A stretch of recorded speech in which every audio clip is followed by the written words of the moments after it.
Mic check, 1, 2. Are we recording? Hi, I'm Michelle Bernstein, an award-winning chef, restaurateur, and mom. I have a lot on my plate, including my psoriatic arthritis symptoms. That's why I was prescribed Cosentyx. It helps me move better. Cosentyx secukinumab is prescribed for people 2 years of age and older with active psoriatic arthritis. Don't use if you're allergic to Cosentyx. Before starting, get checked for tuberculosis. An increased risk of infections and lowered ability to fight them may occur, like tuberculosis or other serious bacterial, fungal, or viral infections. Some were fatal. Tell your doctor if you have an infection or symptoms like fevers, sweats, chills, muscle aches, or cough, had a vaccine or plan to, or if inflammatory bowel disease symptoms develop or worsen. Serious allergic reactions and severe eczema-like skin reactions may occur. Learn more at 1-844-COSENTYX or Cosentyx.com. Ask your rheumatologist about Cosentyx.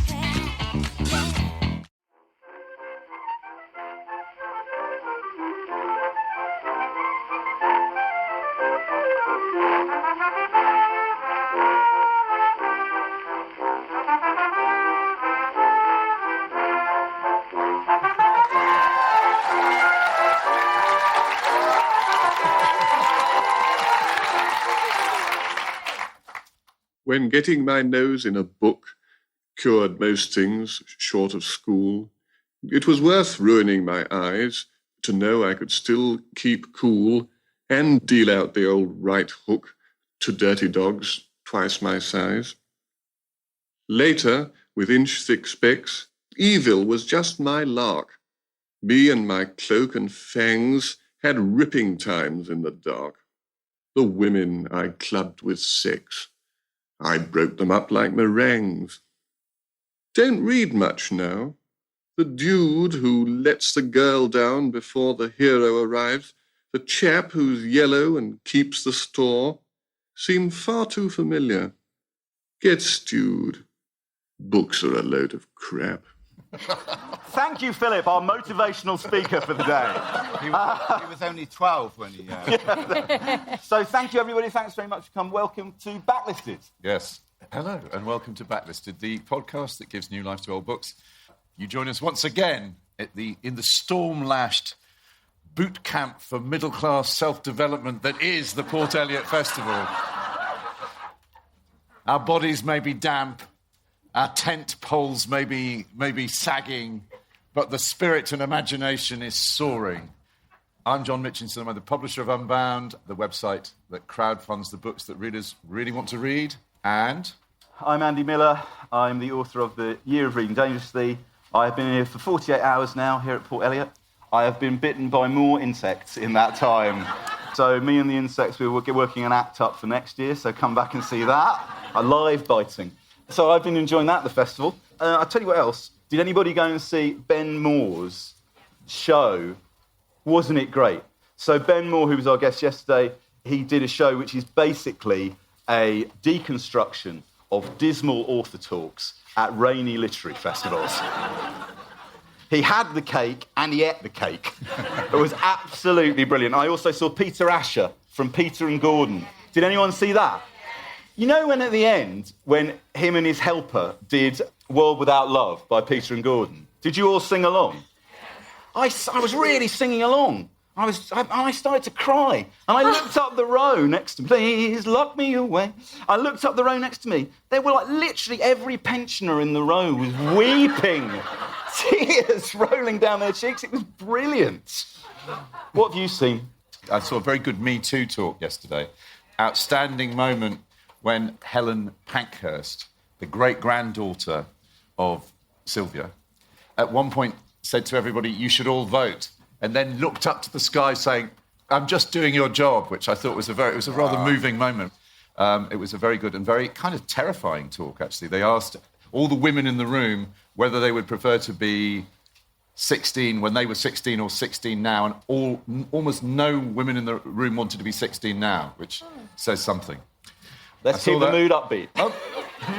Keeping the mood upbeat, I had a riotous time listening to James Endicott's DJ set last night, which was unimpeccable. Yeah. Unimpeccable. So it wasn't very good. This is being recorded. Impeccable. Yeah. Unimprovable, I think. I was trying to say. Well. every track a winner, a banger, and I ended up a sweaty mess at the end of it. But that was a joyous end to the day, Andy. Well, let me introduce our unimpeccable guests. On my left, Nina Stibbe. Round of applause, please, for Nina. Nina Stibbe is the author of the memoir Love Nina and novels Man at the Helm and Paradise Lodge. She's a local author. And also, it's taken me... I've wanted to have Nina as a guest on Backlisted for 3 years, ever since we started it. And it's taken me 3 years to persuade her to do it, right? So I'm totally delighted she's here. Yeah. So, well, you got to... But you've talked about what you've seen, and I want to say a thing I've seen Do today. it. Because there's a thing that tomorrow, and I think it's at 10:45... It's the tarot reading interview. If you go, please go and see this tarot reading interview with these two secular tarot readers and Lucy Mangan. It will be brilliant. I've just done one this morning, and I noticed none of you went to see it. But who saw it? Wasn't it great? It was really wonderful. So go to that. That's Fiona Lensfeld. Fiona Lensfeld and Jen something. Yeah. Sorry, Jen. Jen something. Yeah. And Jen who? Jen Towney. Cowley. Oh, whatever. Cowley. But they perform as Litwitcher, don't they? Yes, is the Litwitcher, yes. And they're very good. They really bring the best out of the author. We'll try that. Please do. And we're also joined by Simon Garfield. Simon Garfield, round of applause for Simon, please.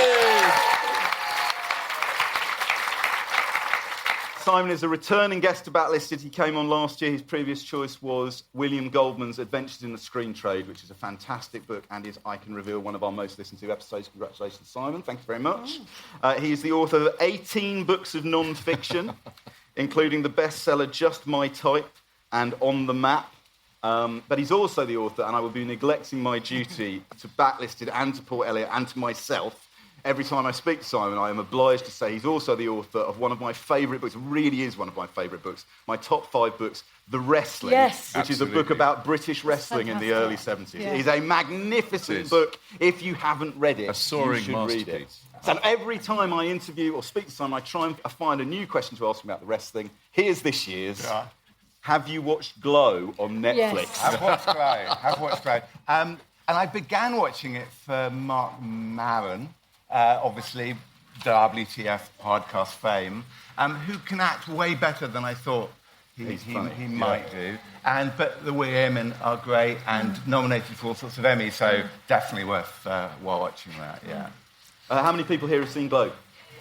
Yeah. Make that all of you by the next time I ask. Now, talking of Glow, can I just say that talking of highlights as well, last night we went to see Dan Goffey. Did anyone else see him there? Not that many, a few, OK. And it was fine. And Dan, if you don't know, was the drummer in Supergrass, and it's a guitar racket, a bit like the sort of the Clash meets the Ruts or something, and it was full on. Last song, he goes back to the drums, which is his sort of natural home, and Brett Anderson from Suede, who was here yesterday talking, comes on and does a version of Pumping on Your... Stereo, thank you. And basically it was, you realise the power of a superstar. It was extraordinary. Right. You know, so Dan, admittedly a frontman now, but not born to be one. Brett Anderson, extraordinary thing. And we were there and we were dancing a bit and we were going open mouth like that, jaw dropping to the floor, because he's still got it, and amazing stuff. Hey, it can't all be book chat. Smoke Chesterfields. So the book that we're here to talk about today is Girl in Winter by Philip Larkin, his second and final novel, which was published in 1947. I'm just going to take a show of hands. How many people in the tent have read A Girl in Winter by Philip Larkin? A few. I would say that is about 5% of the people gathered in the tent. How many people have read the poetry of Philip Larkin? I would say that's almost everybody in the tent. So this is very much on the marginal end of Larkin's work. It's set during the Second World War. We will talk a little bit about the characters in it as we go along. But the first question I always ask on Backlisted, and this is going to Simon. Simon chose this book for us to talk about today. Where were you, Simon, when you first encountered this particular novel, A Girl in Winter? Slightly embarrassing. This is my juvenilia. I was at the LSE, And I was working on a newspaper called The Beaver, which, much to the hilarity of all Americans at the LSE. But the great thing about, and I wanted to be a journalist and a editor a bit, I suppose. And it's one of the things that, unlike going to Oxbridge or most universities, in fact, there was no English department, no history department at the LSE, which means that if you have those kind of journalistic ambitions, you go to the top because you're not competing with anyone. So I basically wrote half the newspaper. One of the things I did, God alone knows, I think maybe I was editor, and this is the only way that it could have got into the newspaper. I wrote a sort of lit crit, awful thing, I imagine now, about university novels. And so it's David Lodge, there's novels about university, not necessarily written there.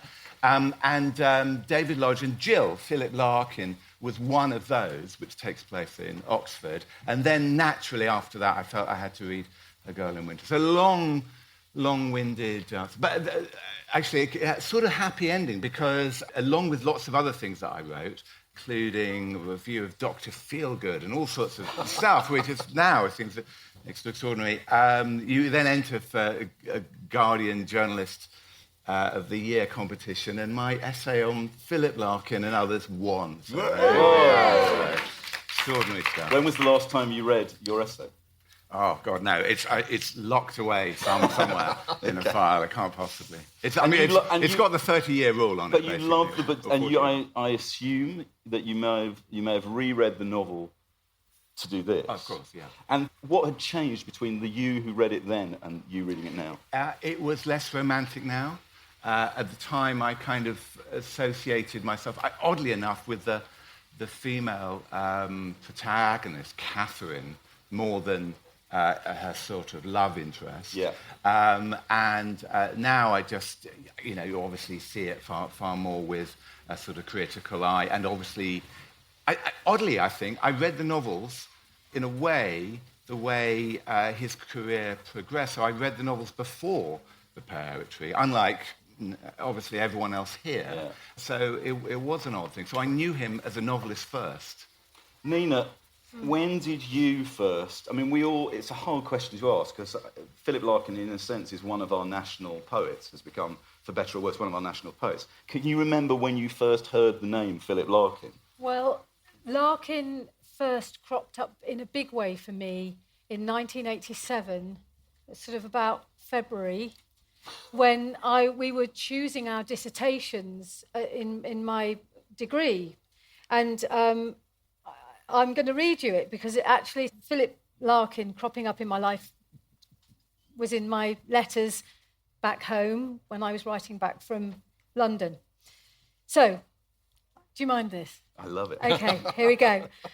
Dear Vic, all choosing our dissertation, extended essay in brackets, subjects. 5,000 words on subject of choice, pretty much. I've decided to do Carson McCullers, author of Hearty's Lonely Hunter, which I absolutely loved when I read it a couple of years ago. I'll scroll down a bit. Stella's having trouble deciding between Althusser, I can't remember who it is even, a Marxist bloke, and Philip Larkin. So there's dialogue. Stella, I can't decide.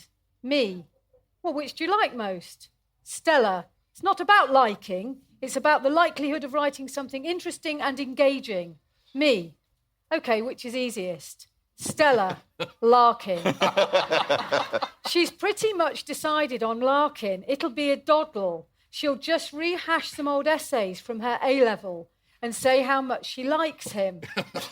It's a long time till we have to hand them in, but the important thing is not just to leave them and blah, blah, blah. Stella has done a rough plan. The plan includes interviewing Alan Bennett for extra kudos. I stupidly mentioned that Alan Bennett had met Philip Larkin, and I might have exaggerated it a bit.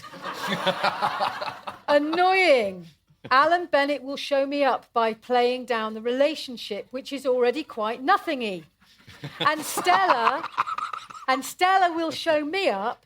Stella will show me up by demonstrating she knows fuck all about Larkin, all the true meanings of his poems, which, in my opinion, are the mardy ramblings of an oddball.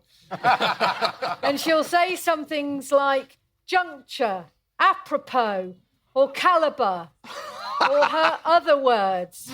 And AB will say to me afterwards, your friend Stella kept saying caliber. She pronounces it caliber. So that's my friend Stella choosing to do Larkin for a dissertation. How many years ago was that? Was that 40 years ago? 30. 30, all right. Was a lot, 30 years ago, whatever. The Mardy ramblings of an oddball. Yes, and I think, he's awful. So then when finally Andy forced me to do this podcast, I texted my friend Stella, who I'm still friends with, and said, right, OK, I've got to go on this bloody podcast and talk about Larkin. What shall I say? And she said this: not a looker. Not a looker, but had 2 or 3 women on the go at any one time. But didn't marry because he was a commitment phobe and didn't want to live with anyone, like Kenneth Williams. I don't think, she meant like Kenneth Williams. I think she meant like for the same reasons that Kenneth Williams wouldn't want to live with anyone, because of not using someone's toilet, type thing. Best mates were Kingsley Amis, which says a lot. Less popular after Andrew Motion Biog, casual racism and misogyny and grim banter, but normal for the period. He wasn't nice. Shut up, Andy. He wasn't nice, but preoccupied with death, pointlessness of trying to achieve anything in life, curmudgeon. Novels, Jill, thumb down emoji. Girl in Winter, thumb up emoji. Yes! I would like to give Philip, the disembodied voice of Philip, the right to reply to that, traducing his character in that manner. There's a poem called Days, which is a very short poem, which offsets all the stuff that we now know about Philip Larkin that we didn't know at the time. I think we should just reset the balance by listening to this 30-second incredible poem. Days. What are days for? Days are where we live. They come, they wake us, time and time over. They are to be happy in. Where can we live but days? Solving that question brings the priest and the doctor in their long coats running over the fields. Oh, I've got goosebumps. Parody of Philip Larkin. Yeah. It was sort of, well, funny if you were mentioning Alan Bennett. Alan Bennett, I don't know if Children's TV anybody knows Alan Bennett's reading of Winnie the Pooh. Yeah. It's unquestionably Alan Bennett's Eeyore is Philip Larkin. Yeah. For me, a present for me. Jonathan Rayburn said about Larkin, he said Larkin was Eeyore. He said if you gave him a burst balloon and an empty honey pot, he would know what to do with them. And if you gave him a honey pot that was full of honey, he would find a way of emptying it. The pot was always entirely empty. This is the first mention in his letters of this novel that he's writing. I'll just read it because it's very Larkin. He writes in his early letters, there are 2 main correspondees, Jim Sutton, who was a school friend, and the letters, who's an aspiring painter, and Kingsley Amis. The letters to Jim Sutton are wonderful and revealing and human. The ones to Kingsley Amis are just horribly arch and trying to be funny all the time and showing offy.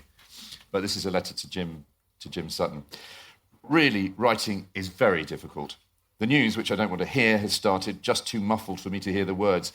My nether body in general is wrapped in a large rug, which seems to warm me not at all. Truly, this is the dead season. I'm casting vainly about for a title for my novel, referred to simply at present as Catherine, the name of the chief character, and think it will have something to do with winter. I think of titles and tell them to people, and the people look at me as if I'd let off a fart. So I know the titles aren't very good. The latest is Kingdom of Winter.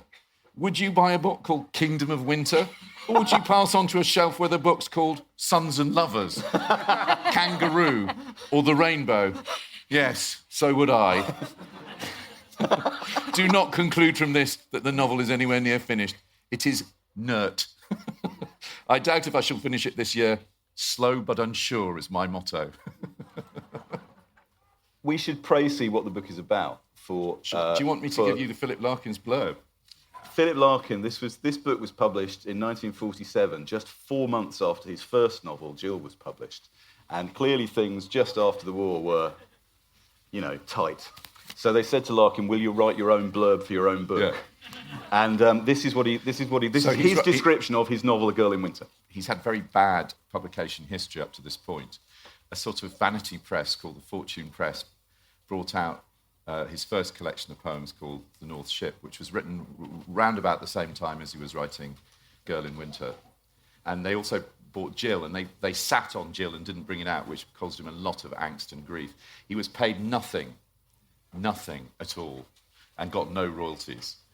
One of the reasons, he then got a literary agent, Peter Watt of AP Watt, who represented him for one book. And then after that, for some reason, he decided not to have an agent and just dealt completely with the Society of Authors, put all his work, all his contracts through the Society of Authors. And when he died, he left, there were 2 beneficiaries of his will. One was the Society of Authors, and the other was the RSPCA, because he loved animals. Anyway, here he is on the blurb for the book. He says to Alan Pringle, Dear Pringle, thank you for your letter and the news that the book is starting its long voyage towards publication. I've remembered a title I thought of before I started to write it, A Girl in Winter, which, though I believe I discarded it on the grounds of it sounding Mills and Booney, if you know what I mean. Does it conjure up a more precise image than the present one does? How does it strike you? Otherwise, I keep thinking of things like Frosty Answer, which are foolish but fun. Anyway, here's his suggestion for part of the blurb.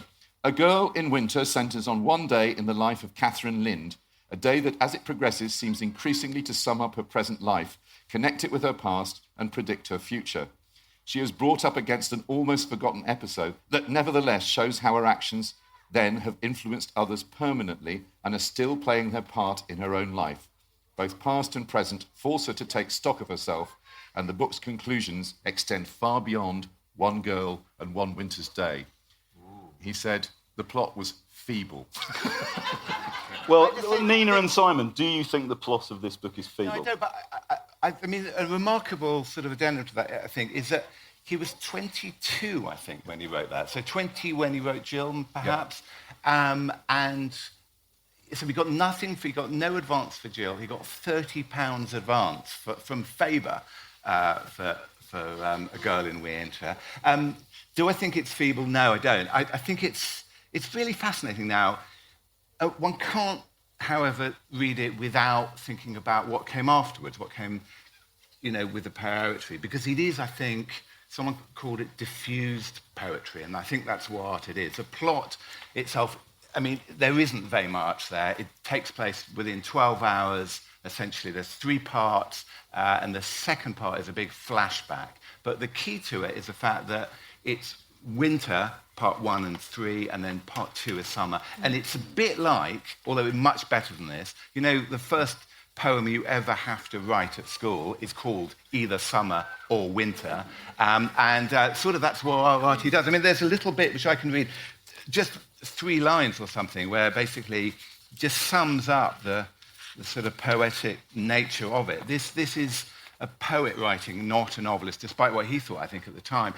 This is just end of the first page. He goes, but through cuttings and along embankments ran the railway lines, and although they were empty, they led on northwards and southwards till they began to join, passing factories that had worked all night and the backs of houses where light showed round the curtains, reaching the theatres where the snow was disregarded and which the frost could only besiege for a few days, bitterly.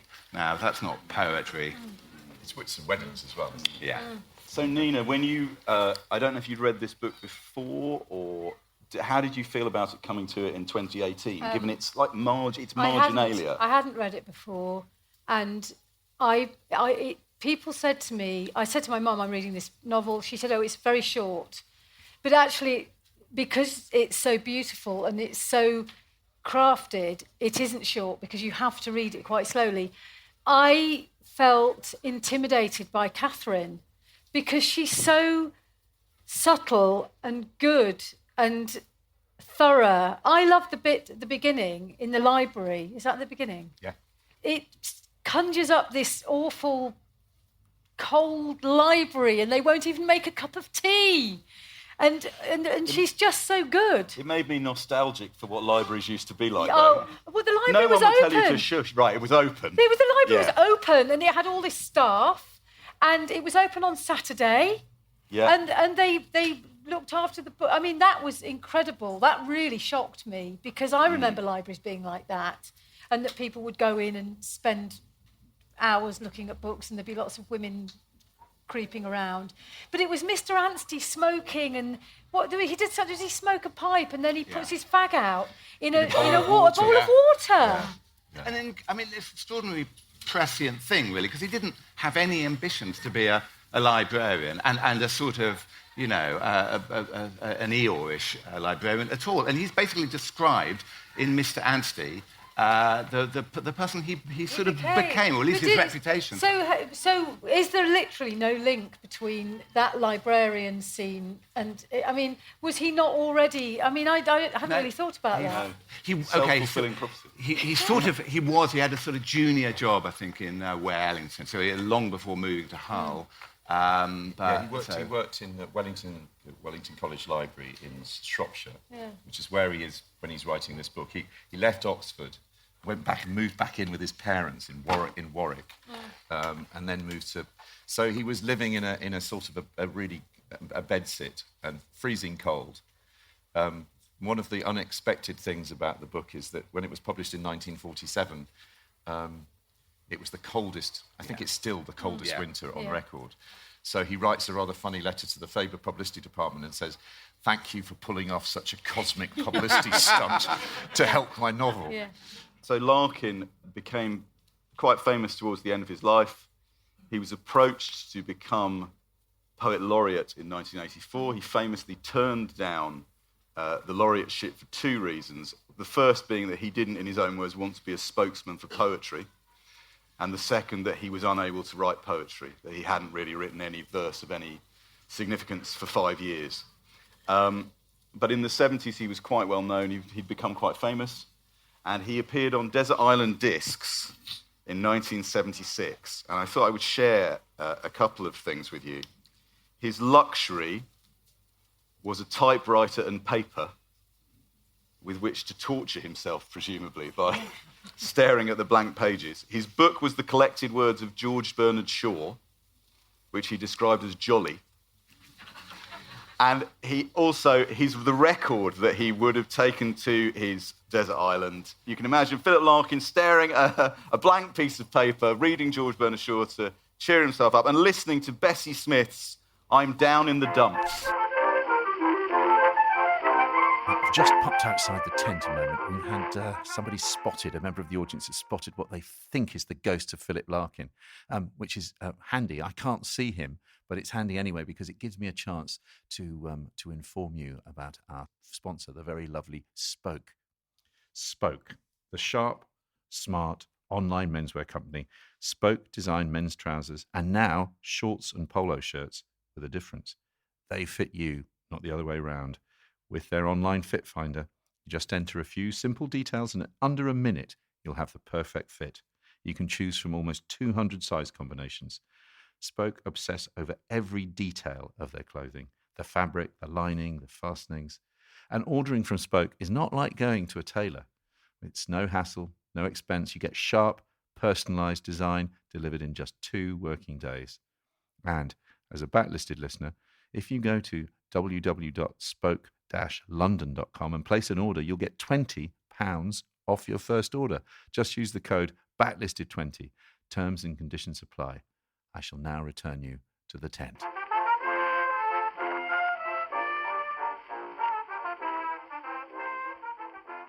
So I've sent these guys this when I knew we were talking about Philip Larkin. I don't know whether you could... It's someone, and I wish I knew who it was, but kudos to them, mocked up an album that the Philip Larkin Quintet may have may have written and performed on, and it's called Moaning About Everyone. And the quintet, apart from Larkin, consists of John Wayne, Kingsley Amis, Barbara Pym, and John Betjeman. And the songs are, it says, swinging classics from the maestro of Mournful, including Toad in My Lawnmower, Complan and Gin, Staff Meeting Rag, They Jazz You Up, Your Mum and Dad, Dewey Decimal Lady, Love Again, in brackets, Horning at 3:10, and the final track, which I'm sure lasts at least 12 minutes, is Can't Find the Gents.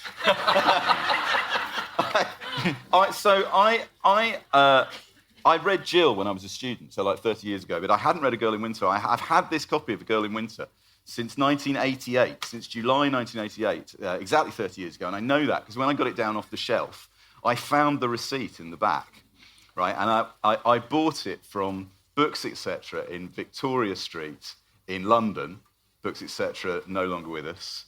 And I bought another book on the same day, and I thought it was amusing to say what the other book was. So I bought a copy of Philip Larkin's A Girl in Winter, which I didn't read, but also a copy of Joan Le Mesurier's Lady Don't Fall Backwards, an account of her affair with the comedian Tony Hancock when she was married to John Le Mesurier, right? And what links those two things is I realised that I love that type of personality in art or music or comedy. I really love that kind of Tony Hancock, Philip Larkin, Eeyore, Anita Bruckner, Stuart Lee, Jean Rhys, Morrissey, although that one's been cancelled recently.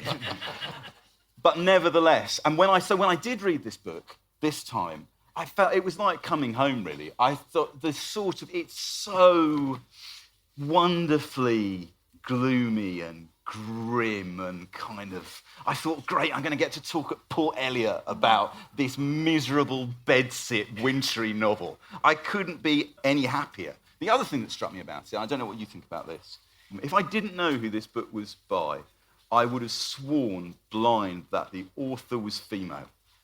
Yeah. For a writer who... That's fine. For a writer who is thought of as having a particularly male view of things, the authors it reminded me of were Barbara Pym, of course, but the novelist Elizabeth Taylor or Rosamund Lehman. Larkin as a neglected lady novelist, which is a term used for that group of writers, seemed really fascinating to me. She's too worthy. I don't think a woman would write such a work. She's just so subtle and good all the time. She doesn't do anything bad or wrong. Some people might think she's a bit harsh on old Robin. I mean, spoilers are hardly really what you're going to get with this book. Broadly, what happens? She falls in love with. She comes over as an exchange student. She falls in love with the frankly rather dull English boy that she's been billeted with. They don't see each other. She comes and starts working in England, works in a library, and then she gets in touch with the family. He gets in touch with her. He comes. They miss each other. He ends up waiting for her in the flat, and then they spend the night together, but not in a good way. Not in a good way. No, Nina, do you want to... Yeah, She could say she was being a bit mean to Robin then. I chose the very end. Oh, yeah. For my bit that Andy wanted, when he wanted us to choose a bit. So... The cow lighter. Yeah. Sorry, this Do is as you're told, Nina. gone a bit Brechtian, sorry. So shall I read it? Yeah, please. Okay, so this is the very last bit, and I'm calling it The End of Hope and the Death of Love. As John just said, they've met again after years, and actually the novel takes place over one day, but Catherine is longing to see Robin, isn't she? She's longing to see him, and she thinks she might have missed him, and she worries about it. And then at some point she decides she's not really bothered anymore, and I don't know at what point she decided that. It was so subtle I missed it, but we're told that later. Anyway, so this is them after they've had love. They've had love. Do you think they have actually done it? They've had love. So they've actually had love. They've had love, and it's been dismal. Right. Yeah. So, well, there was the snow Desolate attic. and her watch ticking. So many snowflakes, so many seconds. As time passed, they seemed to mingle in their minds, heaping up into a vast shape that might be a burial mound, or the cliff of an iceberg whose summit is out of sight. Into its shadow, dreams crowded, full of conceptions and stirrings of cold, as if ice floes were moving down a lightless channel of water. They were going in orderly, slow procession, moving from darkness further into darkness, allowing no suggestion that their order should be broken, or that one day, however many years' distance, the darkness would begin to give place to light. Yet their passage was not saddening. Unsatisfied dreams rose and fell about them, crying out against their implacability, but in the end, glad that such order, such destiny existed. Against this knowledge, the heart, the will, and all that made for protest could at last sleep. That was after they had... That lady's face there is amazing, right? Lizzie's. Yeah, boom, right? What a big ending. Yeah, Yeah. oh, incredible. But you can be sure she probably never had sex again after that, Yeah. because she was so, it was so... Just an interesting point about, like, which I only found out about recently. You know, you mentioned, Andy, the idea of, well, you know, odd that Larkin wrote something like this, strong female protagonist. But he did write 2 earlier novels under the assumed name of, and this is apparently true, Brunette Coleman, which is fantastic. And only released, or escaped maybe, long after his last poetry collection. And they were, I'm not sure if they were Mills and Booney, but No, they they're sort of Mallory Towers schoolgirl adventures. Right. That's right. So we obviously had this thing of writing as a woman, which is interesting. I mean, at the time, he very much thought of himself as a novelist. That's what he thought he was going to do. He writes about this book. The Kingdom of Winter is rather unimpressive. This is another letter to Jim Sutton, compared with Jill. But when you read it, you will see why. It is a deathly book. We're really selling it well, aren't we? It is a deathly book and has for theme the relinquishing of live response to life. That's what the bit that Nina just read is. Yeah. It's not. It's.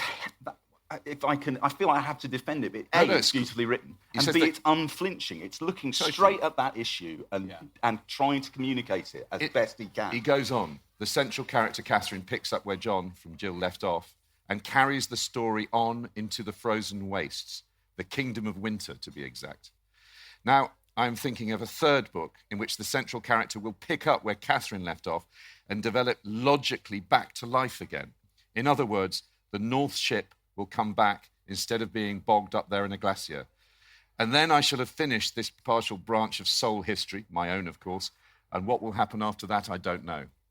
Well, we sort of do know. He says, this third book will need colossal strength and application. I doubt if I can do it yet. I think I have the elements, but the elements to make a book any more than a sack of malt and a bushel of hops and buckets of water and some jars of filthy chemicals make beer. But actually, I think what's happening is he's beginning to write. I mean, he's had the North Ship published. He's beginning to publish poetry. And do you know who his model for fiction was, his favourite novelist? This really surprised and quite shocked me. D.H. fucking Lawrence. No. Yeah. He was, all his letters to Jim Sutton are about how great Lawrence is and how what That's a deep and I mean I'm a huge Lawrence fan, as you know, but it's quite interesting. So all of that sort of pent up deep emotion in Larkin that comes out in these in the poetry is sort of there in this book. The 2 reasons for reading it, I would say, one is it's as you say, unflinching, beautiful, precise. The story, I think, is actually rather beautifully constructed. It has in it a scene of such horrific vividness that anybody who's ever had anything done to their teeth will be thankful that we now have a national health service and we can get... It's a scene of orthodontic horror worthy of Marathon Man. You know, I'm going to excite the tent by reading a bit now. Yes! So, Catherine has had to take her colleague, Miss Green, for an emergency dental operation, and the only dentist they can find is a seedy back street dentist who initially says, I won't give her an injection, I won't pull the tooth out. And then he goes, oh, all right then. And he wheels her on like a gurney through to the... Not an injection. Oh, yeah, no, it's just... Oh, sorry, okay. He suddenly hooked the mask back onto the trolley and reached into the open mouth with forceps. Gripping the tooth horizontally, she felt an upsword of terror, lest the girl should still be half conscious, but unable to move or speak. Her head, someone just went, ah! Her head stirred as he first pulled, and he put his free hand on her forehead, rumpling her hair, before giving another dragging wrench in the other direction. Catherine could almost feel the pain exploding beneath the anaesthetic and nerved herself against a shriek. It seemed impossible for the girl to feel nothing.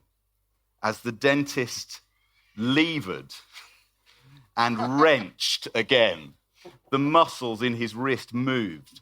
And as he withdrew the forceps, she thought he had failed until she saw the long root in their grip, bright with blood. He dropped it in a silver casket, then tweaked out the wet and blood-stained roll of cotton wool and removed the rubber gag. "It's all over," he said. Miss Green's eyes were open, expressionlessly. "It's all over," he repeated. "It's all right now." Slowly her hands began unclasping. She sat up, slowly, grasping for the arms of the chair. Her mouth seemed to move in a reassuring smile, or to speak, and a sudden thin stream of blood ran down her chin. I'm unmoved. I am. Look, I was a dental nurse for 3 years, and that was every week. And it's, I mean, you know, what's horrible about that scene for me is that they go to the bleak place, the equipment's so horrible and rusty, and then she requests gas, and he won't give it. And then eventually he agrees to do it, even though he hasn't got enough staff to legally do it. And he takes her into another back room, and it's dark. And it's that Catherine has sort of talked him into it. And so that's really, it's quite horrible around it. But actually, I think what you can feel in that bit, though, I'm sorry, it's quite a grisly bit of reading. But again, like the bit Nina read, the precision of the language is the precision of a poet, right? There's a clip here. I talked about Desert Island Discs earlier. This is a clip of Larkin talking about what he was trying to achieve in a poem. This is like in the mid-70s. You try to create something in words that will reproduce in somebody else who's never met you and perhaps isn't even living in the same cultural society as yourself, that somebody else will read and so get the experience that you had and that forced you to write the poem. It's a kind of preservation by recreation, if I can put it that way. I think that a poem should be understood at first reading, line by line, but I don't think it should be exhausted at first reading. I hope that what I write gives the reader something when they read it first, enough, in fact, to make them read it again, and so on ad infinitum. And I think you can hear that sensibility in the prose of this book. You know, the thing that distinguishes it in a way from other novelists perhaps operating at that time is there is that constant edging towards finding the right phrase, the right word. Larkin writes very little in his life. He has 4 volumes of poetry published, and they are slim. And he clearly had a morbid fear of publishing anything that was anything less than, as he saw it, perfect. And even when it was out there, he didn't think it was perfect. Yeah. And I mean, you know, one shouldn't forget, along with all the sort of misery, there was a lot of humour. And the poems I think we like the most are the ones with a bite to them, a spark of humour in a way. I just want to read one bit where, early on actually in the book, where Catherine is being reprimanded by her boss, Mr. Anstey, who is an anagram of, almost an anagram of nasty.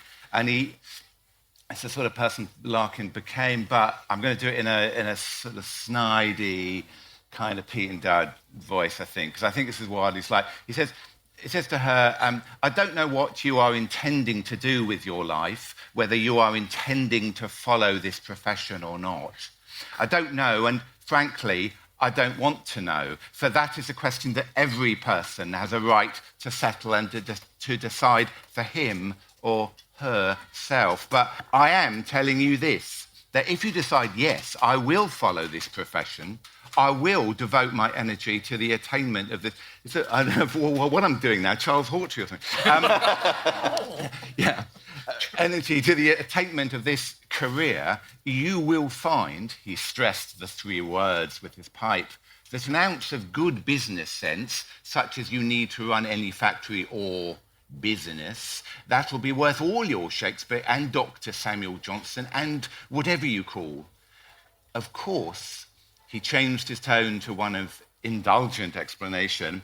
I'm not saying anything so foolish as that knowledge is not of inestimable value, but what I am trying to explain is that once a year a fellow may come in and say, "Oh, Mr. Anstey, look here, I want to know all about Elizabethan drama," or some obscure branch of phonology or morphology, or whatever it is that you happen to be familiar with.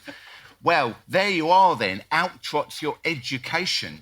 But 9/10 of the time, 99/100ths of the time, you are simply having to fill the position of an ordinary office boss who happens to be dealing with books instead of houses or perambulators and so on and so forth.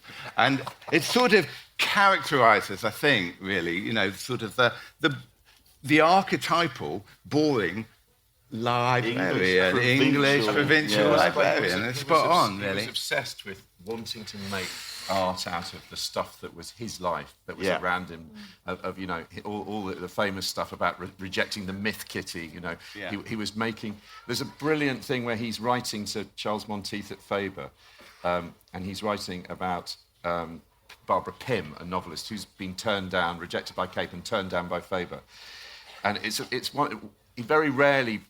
Larkin kind of sounds off sort of to people other than his very close friends about what he really thinks about literature. But this is, I think, his kind of credo as far as fiction is concerned. Personally, too, I feel it is a great shame if ordinary sane novels about ordinary sane people doing ordinary sane things can't find a publisher these days. This is the tradition of Jane Austen and Trollope, and I refuse to believe that no one wants its successors today. Why should I have to choose between spy rubbish, science fiction rubbish, or dope-taking nervous breakdown rubbish? I like to read about people who've done nothing spectacular, who aren't beautiful or lucky, who try to behave well in the limited field of activity they command, but who can see in little autumnal moments of vision that the so-called big experiences of life are going to miss them. And I like to read about such things presented not with self-pity or despair or romanticism, but with realistic firmness and even humour that is in the fact what the critics would call the moral tone of the book. It seems to me that kind of writing a responsible publisher ought to support. That's you, Charles. And if an introduction by me saying so would help you to review your verdict on the book, then I'd gladly provide it for nothing. In fact, I'd be honoured. Oh, that's great. Yeah, that's Larkin. Yeah, come on, let's have a round of applause for that.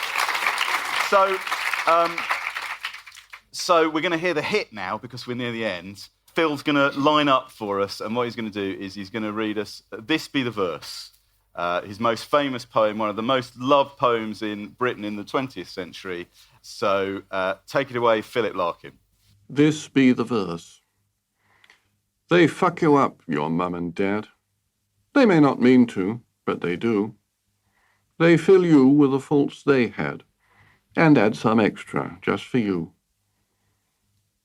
But they were fucked up in their turn by fools in old-style hats and coats who half the time were soppy stern and half at one another's throats. Man hands on misery to man. It deepens like a coastal shelf. Get out as early as you can, and don't have any kids yourself. Now, so listen, thanks very much, everyone. Thanks the disembodied voice of Philip Larkin for being such a good sport. I absolutely love this book, Girl in Winter. I would really love it if people felt inspired to go and read it, or any of Larkin's work. Any last thoughts about Larkin as you return to him? I'm very thrilled to have gone back to him, and I'm thrilled to have read this novel, and I will now read Jill, which you lot... Thumbs down. Yes, well, but you haven't given it the thumbs down, have you? It's a book about innocence, really. But it's in the wrong order. Isn't Jill the first working class novel? Isn't it the first fish out of water novel. Well, Working Class at Oxford novel. Yeah, that's what I mean, sort of fish out of water and sort of seeing they've got their posh crockery and... And do you think, Simon, do you think that Larkin should have continued as a novelist? Or does this feel like the end of a novelistic career? I think, it feels that he clearly had a very hard time. He felt that he had a problem with plot. He had no problem at all with language and no problem at all with atmosphere and sentiment and sort of expressing the kind of bittersweet side of life. So I think he chose well. I think the verse served him well. And he wrote, multiple drafts of this book. He worked very, very hard on it. When there was some wonderful correspondence with him and Pringle at Faber about making changes, and he more or less says, "Look, I think I've got the book right now. It may not be a good book, but it's the book I wanted. It says the things I wanted to say." OK, listen, thank you very much, John. Thank you, Nina. Thank you, Simon. Thank you, Philip Larkin. And thank you to this lovely audience at Port Eliot. I will be selling copies of the Port Eliot 2018 remix of this bit of verse at the back of the tent when this is over. Do visit the website. All the clips that you heard will be on the website. Further reading, background stuff, articles about Larkin. Thank you to all our guests, and thank you to you. Thank you.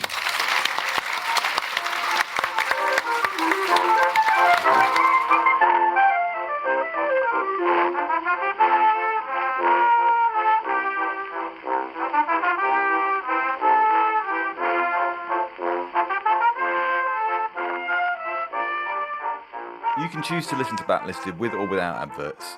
If you prefer to listen to it without adverts, you can join us on our Patreon at patreon.com/backlisted, where you also get bonus content of 2 episodes of Locklisted, the podcast where we talk about the books and films and music that we've been listening to over the last couple of weeks.